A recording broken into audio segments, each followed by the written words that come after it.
Jadi yang maaf, yang biasa ini menunggu imam berdiri, kalau takbir imam lagi sujud pun tak dapat rakaat.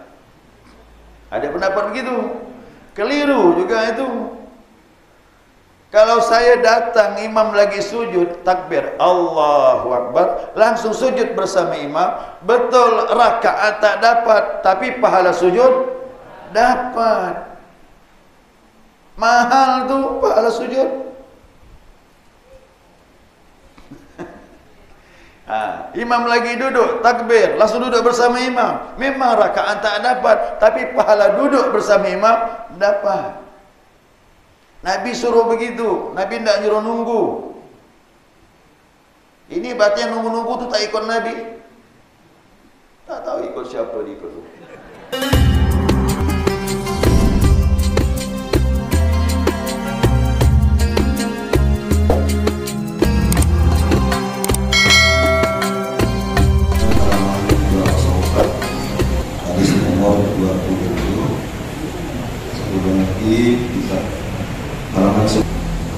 وعن علي بن أبي طالب رضي الله عنه قال صل على نور الأنوار وسر الأسرار وترياك الأغيار ومفتاح باب اليسار سيدنا ومولانا محمد المختار وآله الأطهار وأصحاب الأخيار عدد نعم الله وإفضاله سبحانك لا علم لنا إلا ما علمتنا إنك أنت العليم الحكيم اللهم ذكرنا ما نسينا وعلمنا ما جهلنا ولا حول ولا قوة إلا بالله العلي العظيم.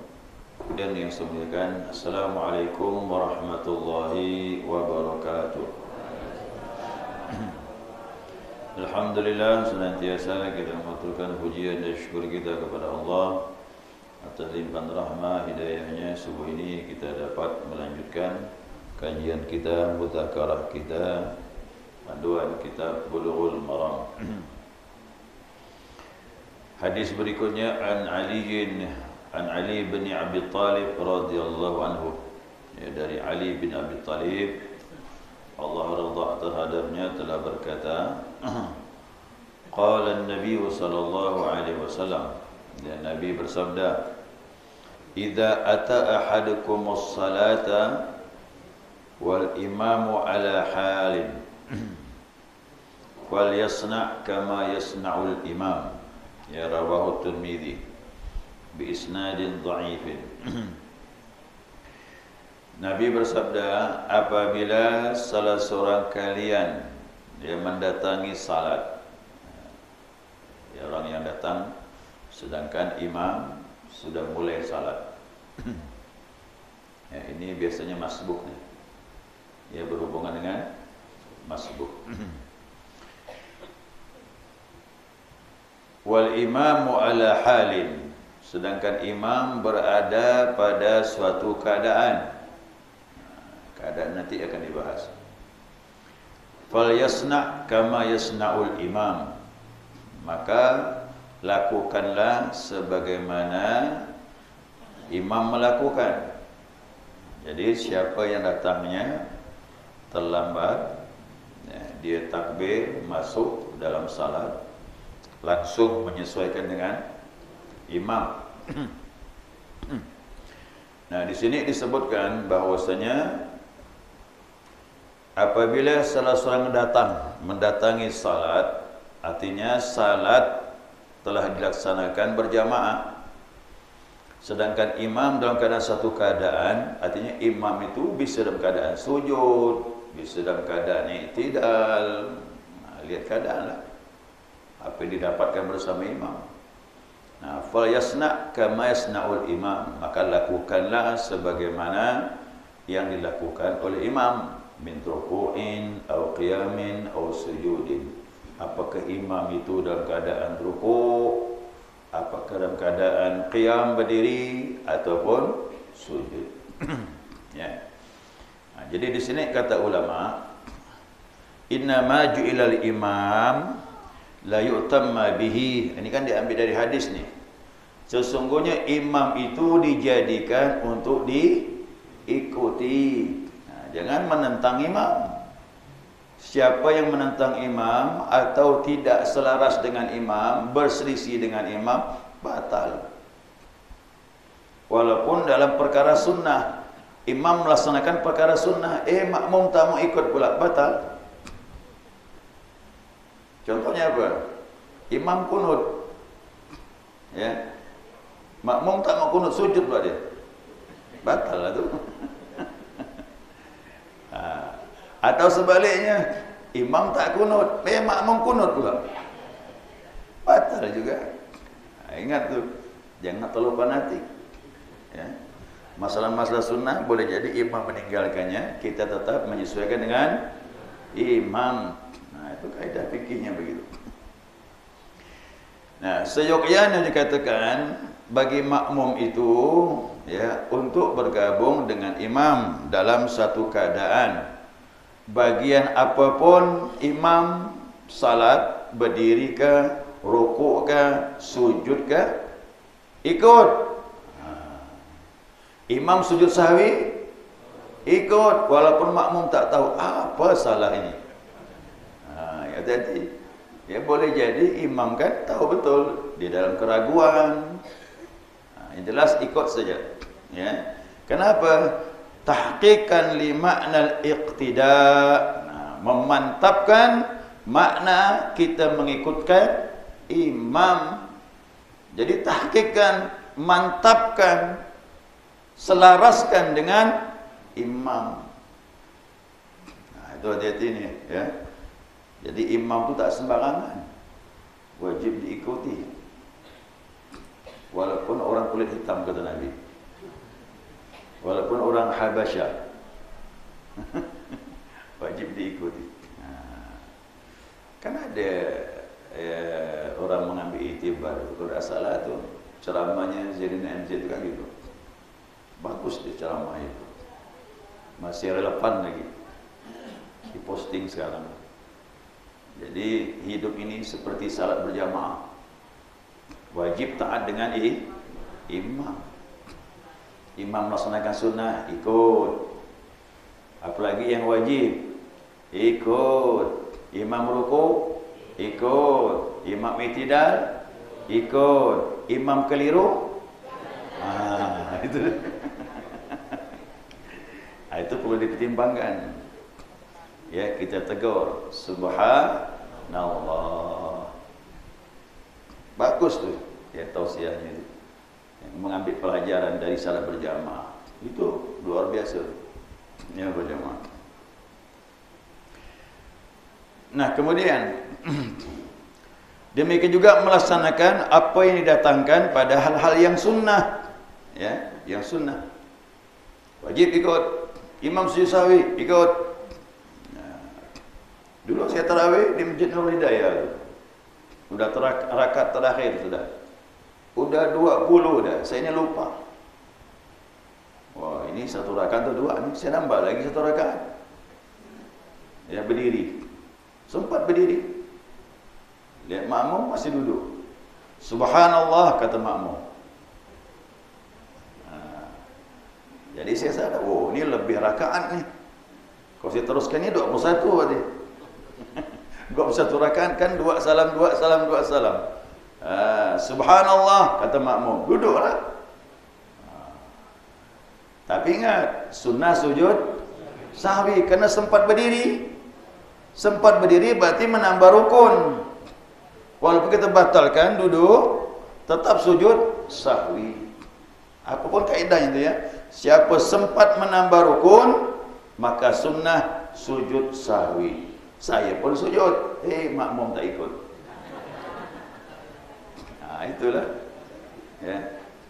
Begitu tanya kenapa tak sujud, bukan salah kami, salah imam. Jadi hati-hati. Ya. Tak boleh ambil pendapat begitu.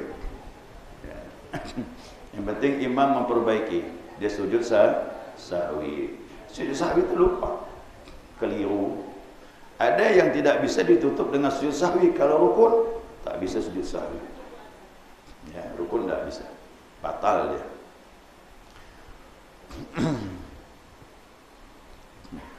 Adapun perhitungan rakaatnya, nah, masalah lain lagi.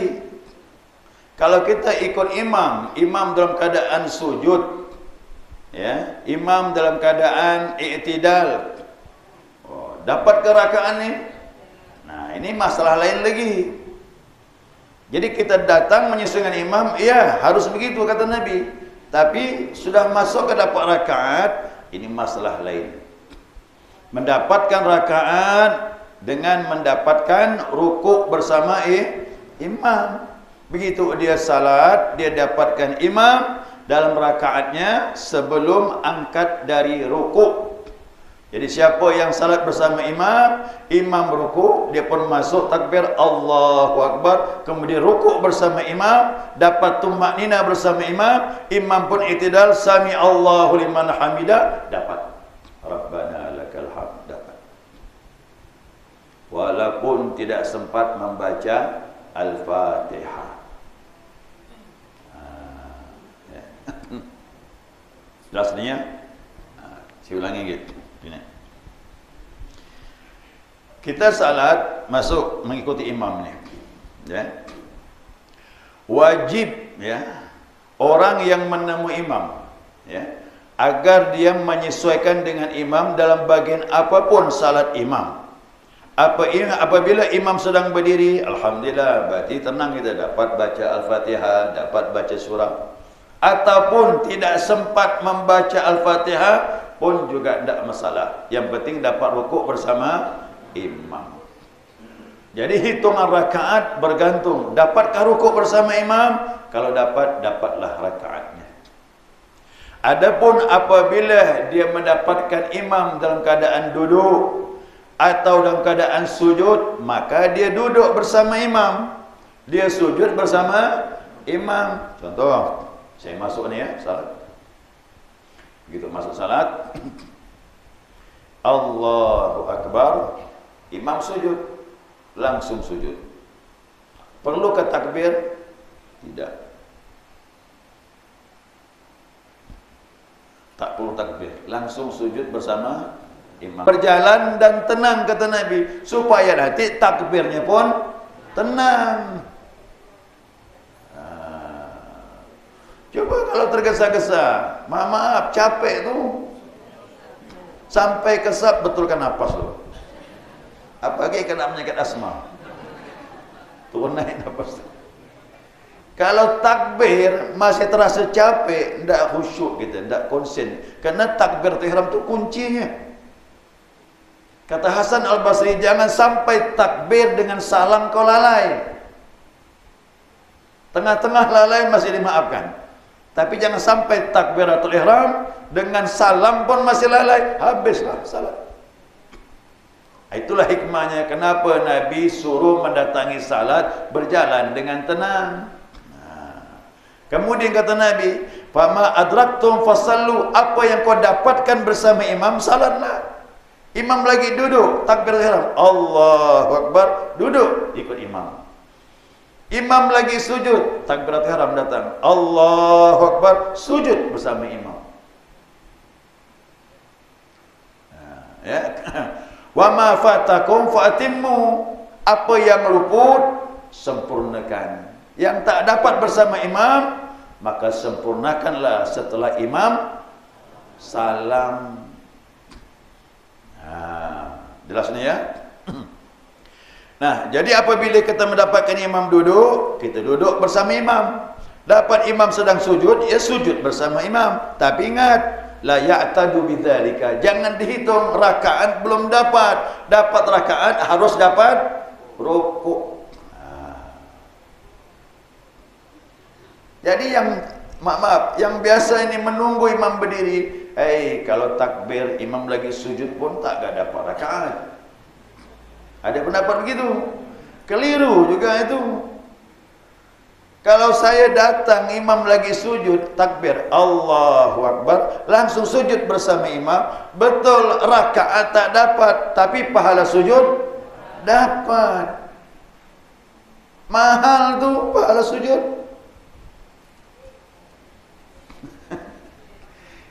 Imam lagi duduk, takbir, langsung duduk bersama imam. Memang rakaat tak dapat, tapi pahala duduk bersama imam dapat.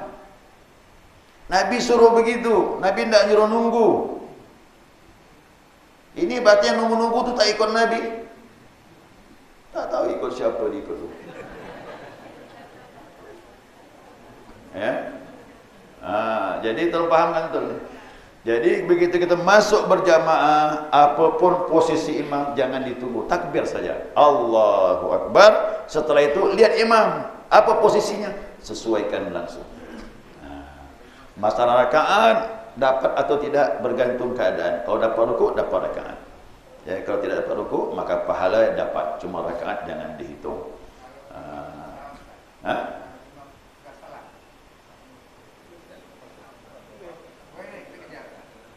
Imam dah salam. Kejar apa? Apa yang dikejar? Jadi kalau imam dah salam, salat imam selesai dah. Ya, tak bisa lagi ikut berjamaah. Jadi berjamaah ini sebelum imam salam. Tak bisa. Kalau udah salam selesailah. Ya. Sudah salam selesai. Jadi fadilah berjamaah ini didapatkan selama imam belum salam. Ya, ini imam sedang tahiyat akhir. Kita datang ini, saya datang. Takbir ihram. Allahu Akbar, langsung duduk ikut imam tahiyat akhir. Rakaat dapat?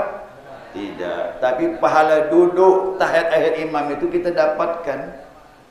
Dan tetap dapat berjamaah. Kaidahnya sebelum imam salam, maka dapatlah fadilah berjamaah. Ya. Kemudian lagi saya beri saran ni.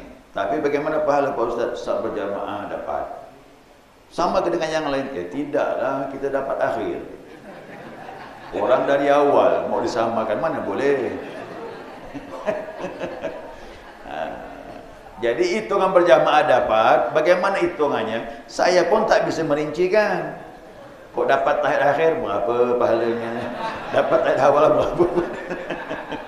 Itu urusan Allah sudah. Yang jelas kaidah fikihnya begitu. Sebelum imam salam dapat fadilah berjamaah. Ya, dapat berjamaah. Nah, kalau datangnya rombongan, saya bertiga atau berempat, saya datang masuk ke masjid, lihat imam duduk atau makmum yang lain duduknya duduk tawarruk, berarti tahiyat, tawarruk. Tahiyat awal itu kan iftirash.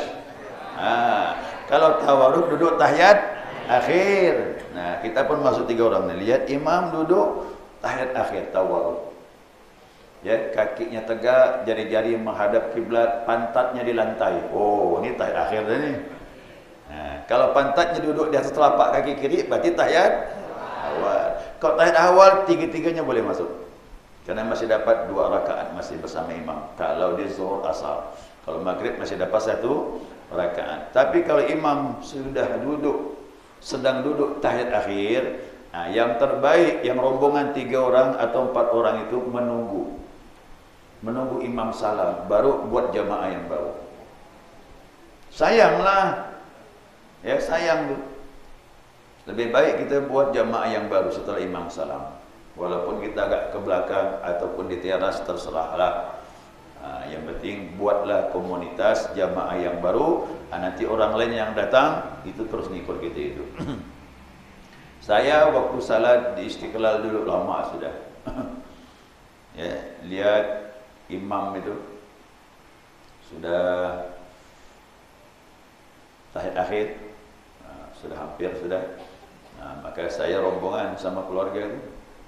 Waktu itu abah masih ada, masih hidup abah waktu itu. Abah saya. Duduklah sebentar, saya bilang tunggu imam salam. Imam salam, maka kami salat di teras. Teras ini kan besar tu, Istiqlal tu. Salat belakang. Lalu begitu imam salam, kami pun mulai salat. Saya pun takbir, Allah. Belakang berempat nih keluarga ni. Tapi begitu waladhdallin, amin, ramai. Ramai. begitulah dia. Itu bagus. Daripada kita ngikut imam hanya dapat tahiyat akhir, lebih baik buat jamaah yang baru. Tapi ingat, setelah imam salam, jangan buat jamaah yang baru. Maaf, rombongan pertama, salat jamaah pertama ini belum selesai, makruh hukumnya. Ya, tidak baik kita buat jamaah yang baru sedangkan di masjid orang belum salam. Nah, selesaikan dulu. Ya. Selanjutnya ada pertanyaan, silakan. Nutup kaki tidak masalah waktu duduk, bukan waktu berdiri. Ya, jadi kemungkinan itu waktu duduk tidak masalah, walaupun tertutup seluruhnya. Yang makruh itu waktu berdiri. Kain sarung kita menutupi mata kaki, itu makruh. Ya, makruh. Silakan. Musafir ingin melaksanakan salat jamak qasar, tidak ikut imam yang berjamaah di masjid, boleh kita berjamaah, tidak makruh.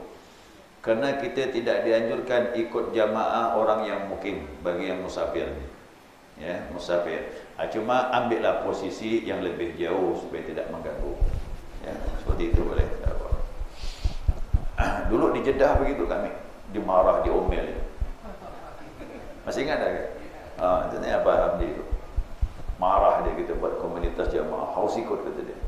Saya bilang kami ini jamaah qasar, tak apa-apa kata dia. Allah, susah juga ni. Jangan disangka orang Arab tu alim semua. Sama dengan kita yang belajar tu lah alim. Kadang yang banyak negur-negur orang tu bukan orang alim. Ya. Kita jamaah qasar suruh ikut dengan di masjid. Wah, gimana? Kita jamaah qasar. Kecuali jamaah saja boleh, tapi kalau jamaah qasar tak bisa. Ya. Jamaah. Bagi makmum yang mengerti dalam ibadah, dia keinginannya itu salat tu penuh dengan ketenangan. Ya, salat dengan bacaan yang tartil sempurna, munajatnya cukup, bacaannya sempurna. Termasuk bacaan tadi kan Rabbil firli warhamni wajburni warfa'ni warzuqni wahdini wa'afini wa'fu'anni. Itu doa lengkap tu. Minta apa ya? Minta ampun, rahmat, hidayah, rezeki, semuanya ada di situ. Cuma masalahnya memang kadang-kala saya pun merasakan tidak menikmati ibadah dalam salat berjamaah. Ya, itu saya rasakan. Tetapi saya tak berkecil hati. Yang penting secara fikih dia sudah sah dan cukup memadai. Memang sempurnanya bacaannya semua disempurnakan dan tartil. Tapi jangan berkecil hati. Ada lagi waktu salat yang lain yang bisa kita nikmati, yakni salat sunnah. Kalau bagi saya sih berjamaah syiar, berkah orang berjamaah ramai. Tapi kalau ingin menikmati ibadah, salat sunnah itulah tempatnya. Bapak bisa menambah sujud rukuk lama-lama, boleh. Saya kalau salat sendiri, tak 3 kali itu Pak. Kita subhanal azim wa bihamdi, subhanal azim wa bihamdi, subhanal azim wa bihamdi. Tambah lagi, subhanakallahumma rabbana wa bihamdika Allahumma ighfirli. Allahumma laka amantu wa laka raka'tu. Aku iman, aku sujud, ada semua doa dari Nabi itu. Sujud juga begitu, bisa kita lebihkan, tidak harus 3, bisa 5. Kita lebih menikmati dalam salat sunnah. Makanya dianjurkan salat sunnah untuk mengimbangi. Berjamaah dapat imam yang sempurna, alhamdulillah, berarti senanglah hati. Tapi kalau dapat imam yang tergesa-gesa, yang penting secara fikih sudah sah. Jangan bilang sakitlah hati. Kita maklum saja. Nah, makanya perlulah kita belajar macam ini. Ya, dengan kita belajar ini, insya-Allah kita menyempurnakan ibadah. Ya, saya bilang bahwasanya berjamaah memang tidak boleh terlalu lama. Dikhawatirkan ada yang berjamaah itu orang yang baru hijrah. Tahu baru hijrah? Orang baru hijrah ini kalau lama-lama sujud, jenuh dia. Nah, jadi yang berjamaah ini kan bervariasi. Ada yang baru kenal Islam, ada yang sudah lama, ada yang sudah pertengahan, ada yang punya urusan dan sebagainya. Standarlah ikut Nabi SAW. Cukup 3 kali tasbihnya, jangan lebih. Nah, Kalau kepingin lama lagi, salat sunnah tu lah. Ya, salat sunnah tu nikmati. Ya, salat duhanya, apalagi salat tahajud. Dan salat tahajud. Jadi pesan Bapak bagus. Makanya kita belajar ini nanti imam-imamnya pun mengerti. Ya, minimal dia bacaannya tartil, sempurna, dan kita bisa menikmati bacaan. Semua dalam salat itu sebenarnya momen yang istimewa. Baik berdiri, rukuk, i'tidal, masing-masing punya makna. Ya, orang berdiri lama disenangi Nabi. Kata Nabi yang paling afdalnya salat itu tulul qunut, lama berdiri. Berarti lama berdiri pun keadaan istimewa. Kerana bacaannya panjang, meresapi makna apa yang dibaca. Waktu rukuk bagus, menandakan kita hanya tunduk taat kepada Allah. Ya. Waktu sujud apakan lagi? Diri kita ini tidak ada nilai, nol di hadapan Allah. Menjadikan kita orang yang tawaduk, merendah diri. Itu tujuan salat semuanya. Apalagi duduk tersimpuh tadi Rabbighfirli warhamni, baca tahiyat dan sebagainya. Itu makam baka, kata ulama tasawuf. Apa makam baka tu? Dia sudah berada dalam naungan Allah Subhanahu wa taala. Duduk itu. Ya, maka di situ ada dialog waktu Nabi Isra dan Mi'raj. At-tahiyatul mubarakatus salawatut thayyibatul lillah. Kata Nabi kepada Allah waktu malam Isra dan Mi'raj. Allah sambut, assalamu alayka ayyuhan nabi wa rahmatullahi wa barakatuh. Nabi jawab lagi, assalamu alayna wa ala ibadillahis. Itu kan seolah-olah kita sudah berada di hadapan Allah, tersimpuh di hadapan Allah. Dengan dialog Nabi kita pakai dalam salat. Jadi kalau dapat memang bacaan-bacaan semuanya itu sempurnalah. Ya, sempurna. Kalau sempurna, kita akan merasa ada kepuasan dalam ibadah itu. Tergesa-gesa memang tak bagus. Tadi hadis ini, jangankan dalam salat tergesa, datang tergesa pun dilarang Nabi. Bagi yang masbuk, tak boleh. Bayangkan kita dari rumah mau menuju ke masjid, di masjid sudah ditegakkan berjamaah, imam sudah baca surah ni, ya, atau sedang baca surah, kita bagaimana? Tetap disuruh tenang jalan. Jadi salat itu perlu ketenangan. Apalagi, maaf, adzan dikumandangkan, hidangan udah siap. Gimana nih? Nah, menurut Nabi ini, kata Nabi, la salata bihadrati ta'am. Tak sempurna salat kalau hidangan telah direntangkan, telah disiapkan. Artinya makan dulu. Jangan sampai kau salat mikir makan. Itu semuanya kan ada hadis Nabi. Nah, jadi kata ulama, intinya salat itu hubungan engkau dengan Allah. Carilah jalan. Nah, cari jalan. Nah, mudah-mudahan dengan belajar ini kita semakin sempurna. Memang bagus Pak, perasaan merasa bodoh itu tatkala dapat ilmu. Itu Imam Syafi'i itu begitu. Jangan merasa udah alim. Itu. Siapa merasa orang alim, kata Ali bin Abi Thalib, dia orang bodoh. Merasa bodoh lah, ilmu bertambah. Imam Syafi'i begitu. Begitu kaji-kaji ilmu, sebelum ini tak tahu, dapat. Ya Allah, selama ini bodoh aku ni tak faham, baru fahamnya. Besok belajar lagi dapat ilmu, ya Allah, bodohnya aku ni baru dapat ni. Tak terasa tu, ilmu semakin banyak. Jadi ngaku bodoh lebih bagus. Saya gitu, ngaku bodoh dapat ilmu. Kok ngaku pintar ni, maaf tak berkah ilmu. Mana? Orang ngaku pintar tak berkah ilmu. Makanya berkah ilmu tu ketawadhuan. Fahamkan bahawa hakikat ilmu ni bukan milik kita. Ya, kita ni pinjaman saja. Al-alimu hanya Allah Subhanahu wa taala. Allah yang Maha mengetahui hanya Allah. Adapun kita dititipkan ilmu dari Allah Subhanahu wa taala. Ya. Baik, sekali itu jam 6 sudah. Insya-Allah kita sambung lagi nantilah. Hari apa ni? Senin. Ahad. Ahad lah ya. Ahad jalan terus tetapnya. Ya. Baik. Subhanakallahumma wa bihamdika asyhadu an la ilaha illa anta astaghfiruka wa atubu ilaik.